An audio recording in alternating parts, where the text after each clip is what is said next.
Madaling araw ng Disyembre habang ang karamihan ay mahimbing pa sa pagtulog, unti-unting nagigising ang mga kalsada. Mga ilaw ng parol ang sumasalubong sa mga taong naglalakad patungo sa isang lugar, ang simbahan. Ito ang simbang gabi.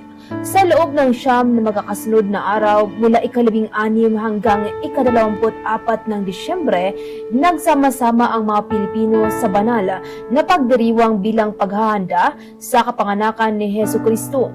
Kahit malabig, kahit antog, patuloy ang pagdating ng mga mananampalataya, dala ang pag-asa at panalangin.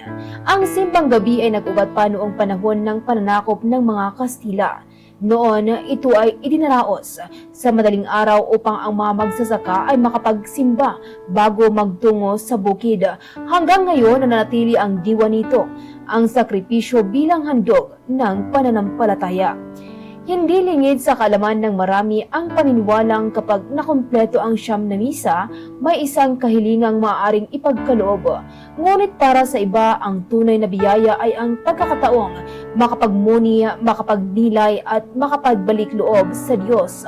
Sa loob ng simbahan, maririnig ang mga panalangin para sa pamilya, kalusugan, kapayapaan at kinabukasan. Dito nagiging iisa ang lahat, mayaman man o mahirap, bata man o matanda. Pagkatapos ng banal na pagdiriwang, muling nabubuhay ang paligid. Sa labas ng simbahan, nag-aanyaya ang amoy ng mainit na bibingka at puto bumbong.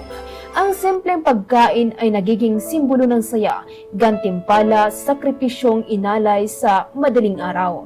Sa paglipas ng panahon, nagbago man ang takbo ng buhay at teknolohiya, hindi pa rin nawawala ang simbang gabi.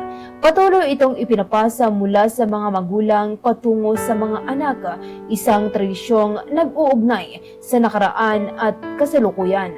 Ang simbang gabi ay hindi lamang pagpunta sa simbahan, ito ay paalala na sa gitna ng dilim at pagod may liwanag na naghihintay.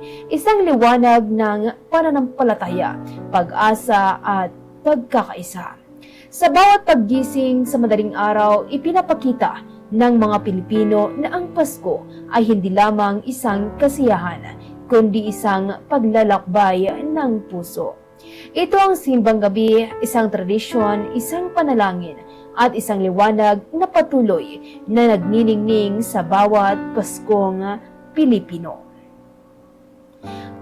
At yan ang ating culture segment para sa Good Morning Philippines. Ako si Bombo Rose Maribuso Langawan and this is Bombo Radio Philippines, the number one and most trusted source of news and information. Basta Radyo, Bombo!